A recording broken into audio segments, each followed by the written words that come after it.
Hi guys, it's Jack from JRP Custom Painted Furniture. Welcome back to my channel, and for those of you who are new, welcome. Please subscribe.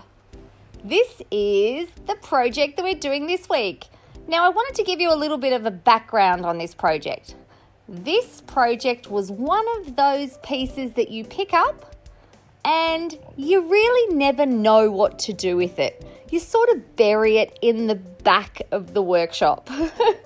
This is what I've done. Now, this has been sitting in my workshop for probably 2 years, which you can see by the dust on it. It looks to be an old top of a hutch. When I originally picked it up, I spoke with the owner and said, is there a bottom available? And he said, no, it never came with a bottom, which I find hard to believe, but that's okay. Doesn't matter. For some reason, I grabbed it because I thought that it was something different, something unique, and that I'd be able to do something with it. So I picked it up, popped it on the trailer, and popped it in my workshop, and never did anything with it.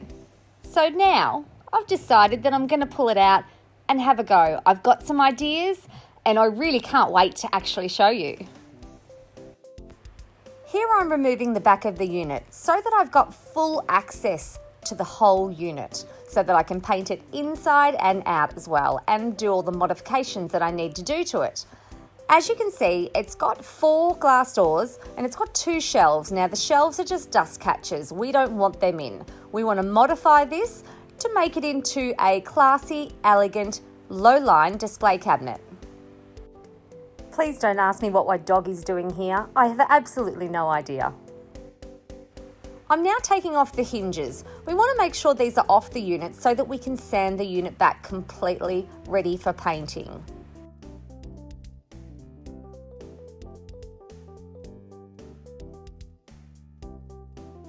The glass doors had these rubber sealers. Now all you need to do is pull out these sealers and it releases the glass. They're there to hold the glass nice and tight so that it's secure.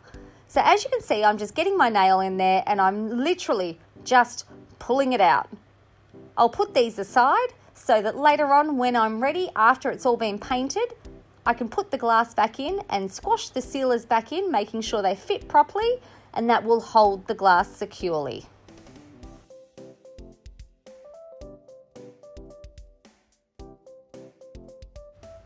As you can see by the base of this unit, it's completely rotted. So I'm measuring it up because I want to do a lot of modifications to this so that I can get it to be the low-line unit that I want it to be. So I've grabbed my circular saw and then I realised if I cut down the base of the unit, I'll be able to easily remove the rotted shelf. There were no visible nails in this unit, so I couldn't see where the shelf was attached. So I grabbed my mallet and I lightly tapped it, and that freed the nails that were hidden in the side so that I could remove the bottom shelf. So I managed to get the bottom shelf out, and then I thought to myself, if I just grab my mallet and lightly tap the second shelf, I'll be able to loosen these nails in order to take the shelf out in one piece. Now that that's done, I can get rid of these hidden nails and I can actually stand the unit up so I can start with these modifications. Now once again, I've grabbed my circular saw. So what I'm trying to do here is cut the legs down to size. I was going to do a whole new base on this unit, and then I realised I could just use what's already there. The wood is excellent quality, it's nice and thick, so if I just cut them to size, they'll be the perfect legs. The only problem I had was that the wood was just too thick. So now I've grabbed my circular saw and I've made a template with a piece of wood so that I can cut a straight line.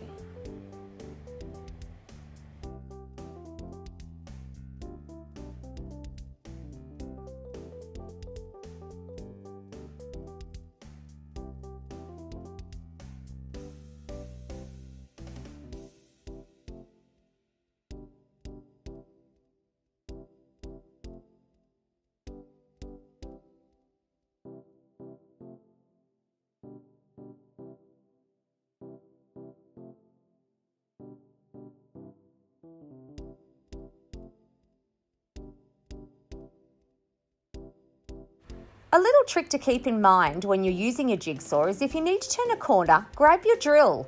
drill a hole, and then that gives you a big enough hole to get your jigsaw back in to do the line on the other side. Just keep that in mind for next time you're using a jigsaw.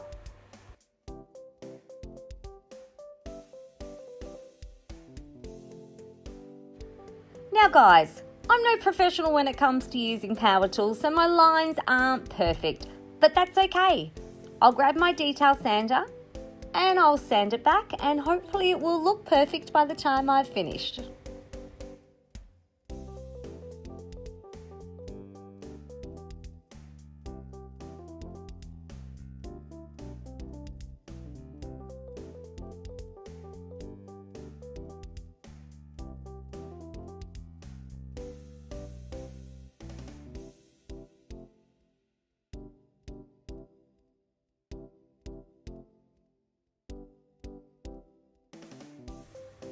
Now I've tipped the unit over now so it's sitting on its top, and I've got my little handheld detail sander. So I'm getting right into the corners there with 100 grit just to make the corners nice and sharp.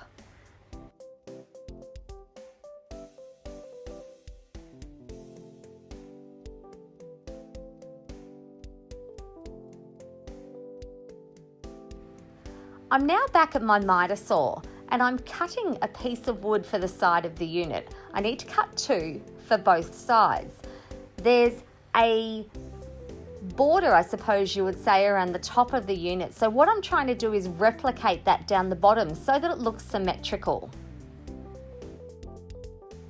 Now that it's been cut, I'm just lightly tapping it in with my mallet, and then I'll secure it a little bit later with my nail gun.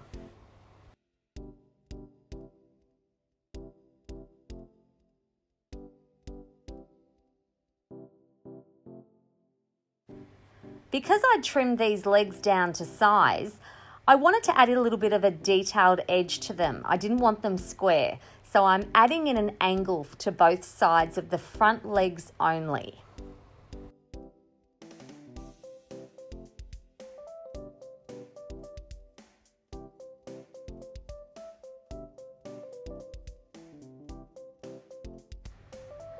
And as my circular saw is just not cutting through, I've grabbed my handheld saw and I'm just going to trim off that last piece that the circular saw couldn't get to. I've grabbed my orbital sander and I've put on 100 grit sandpaper. Now I'm lightly scuff sanding the top of the cabinet. But what I'm realising is there's a bit of a lip around the outside of it, and there's a lot of scratches on the top that just won't sand out. So I'm going to have to get some putty and do something about these scratches and dents.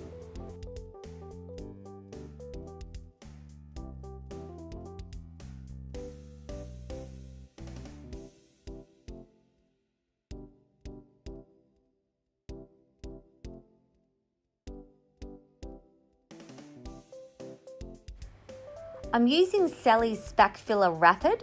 It's a putty-like substance that dries in about 20 minutes. So I'm just smoothing that around the outside of the unit where the lip is so that I can even it out and have a flat surface.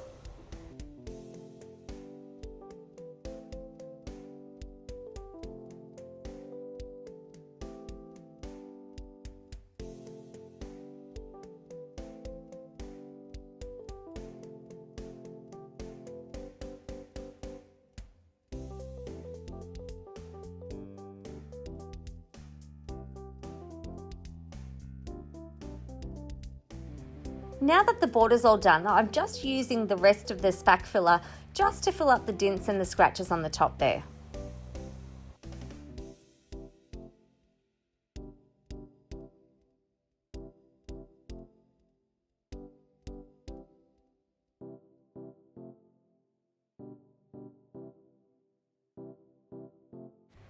"20 minutes later, it's all dry, so I've just got my orbital sander back out with 100 grit sandpaper, and I'm just going over the areas where I've put the putty in.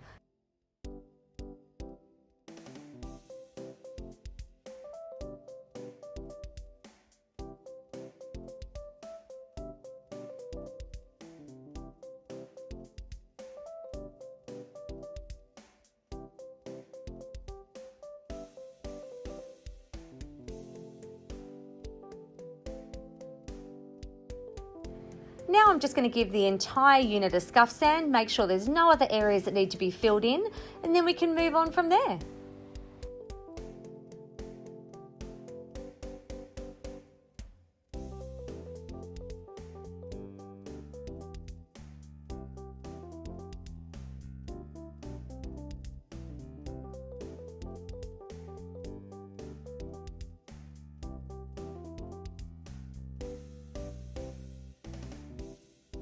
While I'm sanding away, I just want to take this opportunity to thank everyone that subscribed to my channel and liked this video. It's greatly appreciated. And for those of you watching who have not yet subscribed, please do so. If you have any comments or any questions at all, please ask. I'm more than happy to help where I can.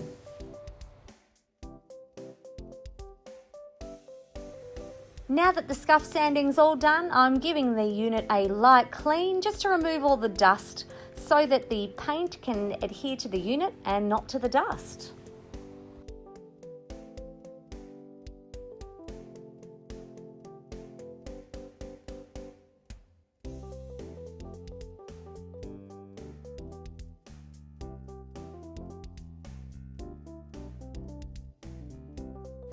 I'm hopeless when it comes to cupboard doors. I always forget about doing them, so they're always something I do last. So here I've grabbed my orbital sander back out again, 100 grit, and I'm just giving the doors a good scuff sand.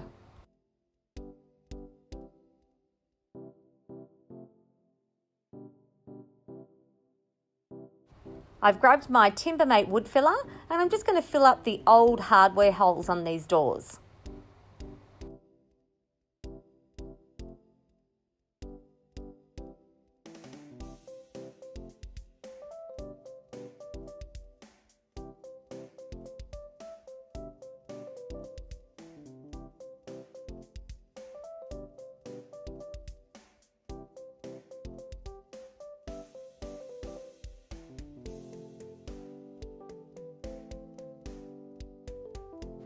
And she's at it again. She's got the measuring tape out again because I haven't done the front part of the border. Remember back in the video I did the two sides and I tapped them in lightly with the mallet? Now I've got to do the front part.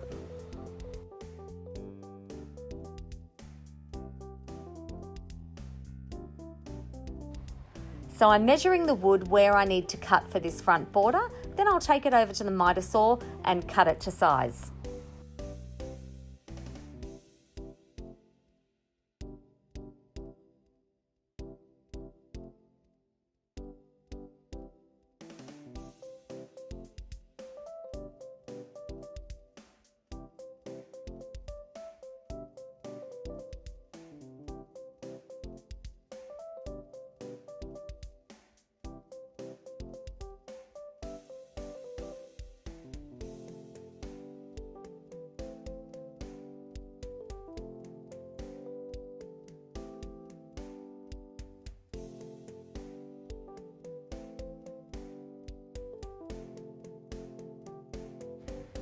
Now that we're all cut, I'm going to do the same that I did to the side, and I'm going to attach it down the front so that the front of the unit looks symmetrical with the top border and the bottom border. I'll grab the mallet and I'll lightly tap that in again, and later on I'll secure it with my nail gun.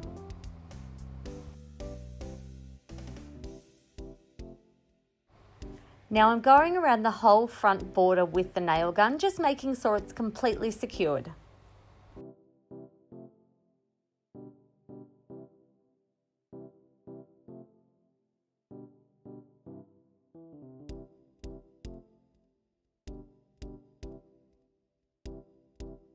I've grabbed my Timbermate Wood Filler just to fill in the nail holes from the nail gun.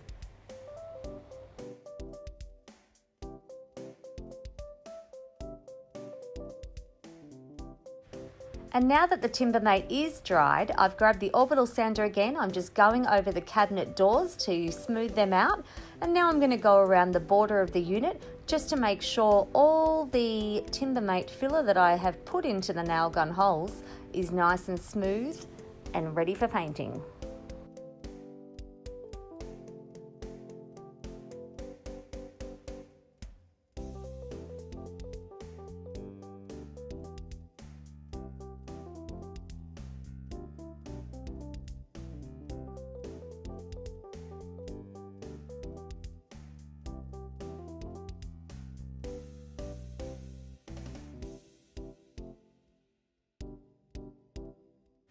Now I'm trying a new paint today that I haven't tried. It's called Artisan. It's an Australian brand mineral paint. It's an all-in-one, so it has a built-in primer and a built-in top coat.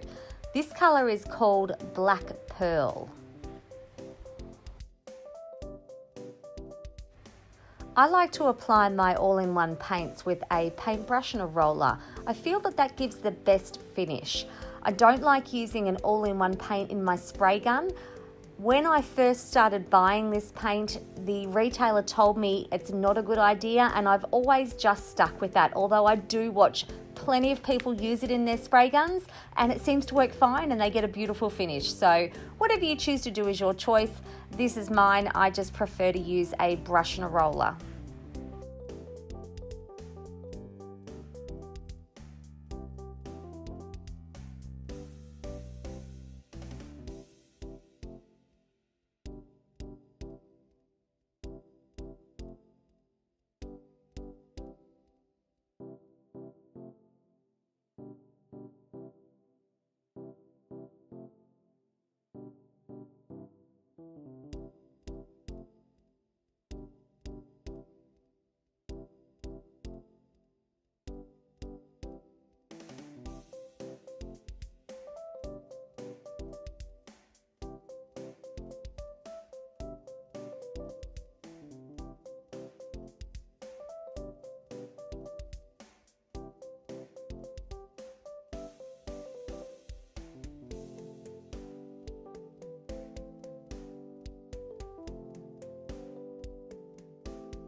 Now I must admit, when I bought this colour Black Pearl, I expected it to be a lot darker. This unfortunately is not what I have in mind, but this Artisan paint is well worth purchasing. It is a beautiful paint to paint with. But I'm sorry Artisan, I think I'm going to have to change because I'm just not feeling this colour. So back to Fusion Mineral Paint I go. I've painted the whole unit in the Artisan paint. So that's pretty much just going to be a base coat now. I'm going to use the Fusion Mineral Paint and do a minimum of 2 coats on this. I love this coal black. It is a beautiful dark colour, and being that the Fusion is all in one as well, it's got the primer and top coat included, I can just go ahead and keep painting.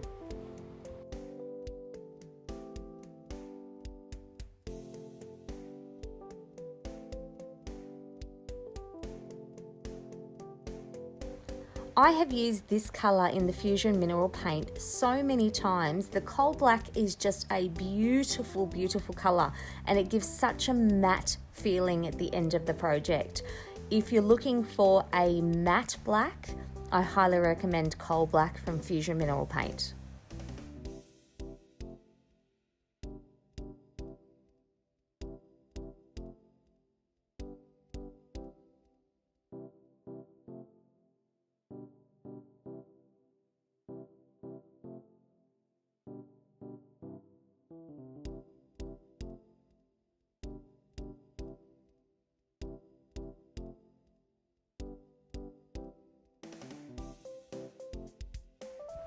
Now I'm doing the second coat of the coal black now, and as per usual, painting it on with the paintbrush, using the roller to smooth it out to get that perfect finish.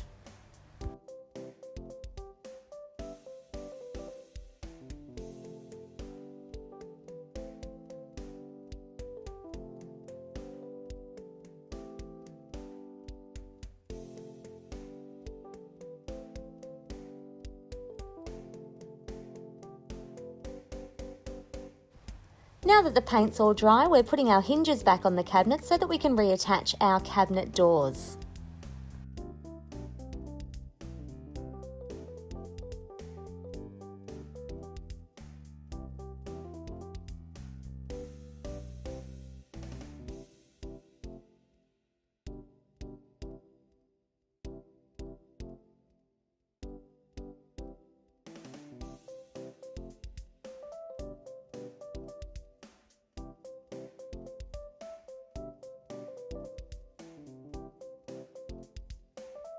Now I've brought the unit back out into my workshop and I've got the Wagner Spray Gun out with my Bondall Monocel Waterbased clear varnish in satin. I'm just giving the whole unit a top coat.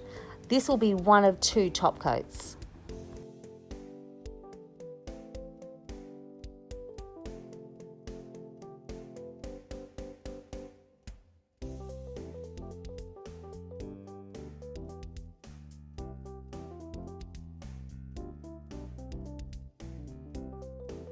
Now while our top coat is drying, it's time to work on our backboard. This is the original backboard that I took off at the start of the video, but I'm cutting down to size and giving a quick sand to remove all the sharp bits. I found this piece of material that I want to use on the backboard. I want a slight hint of floral to come out very faintly from behind the shelves, but I couldn't find any wallpaper or anything else that really matched the design I had in my head. Until I found this piece. It is a predominantly black piece of material, but it's got this massive floral motif in the middle that just will look fantastic peeking through behind the shelves. So all I'm doing is pulling it really tightly around the backboard and using my staple gun to hold it securely. And once I've finished stapling all the way around and it's nice and tight, I'll cut off the excess material.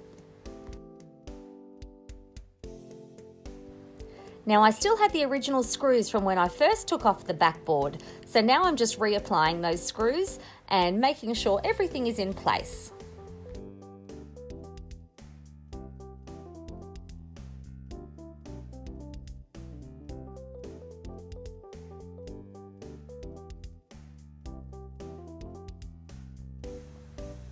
Time to work on our hardware. This is the final touch of this project. So I've got my hole punch jig and I have my handles. I'm just trying to make sure that I have the correct measurements for the jig before I start drilling any holes. So I'm just measuring the jig against the actual handles to make sure that they are correct.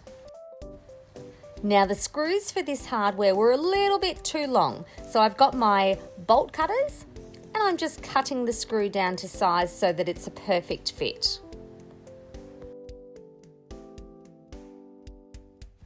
We know that the sizing is right on our hole punch jig, so all we do now is put it where we need to, making sure it's correct, and then we drill our holes. And this same measurement on the hole punch jig can be used on every single door.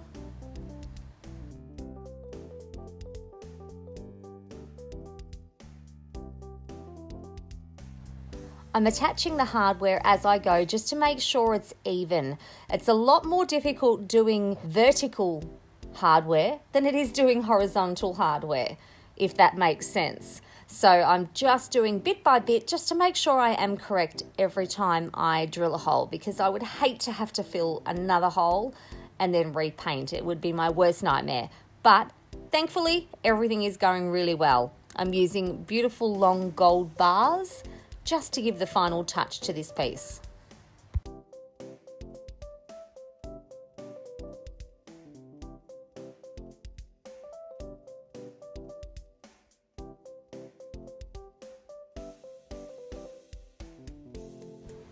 Now going back to the start of this video, do you remember what this piece looked like?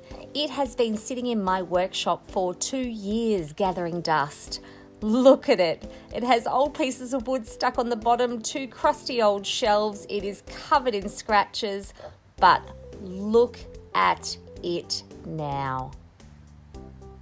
Doesn't that look fantastic? The floral backdrop is absolutely perfect.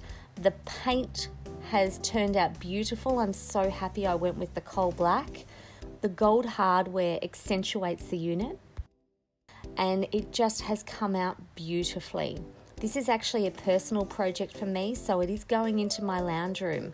And I did have excess material left over, so I've made artwork to match with the leftover material. I'm so happy with this. If you love it too, please like and subscribe, and I will see you next time. Thanks for watching.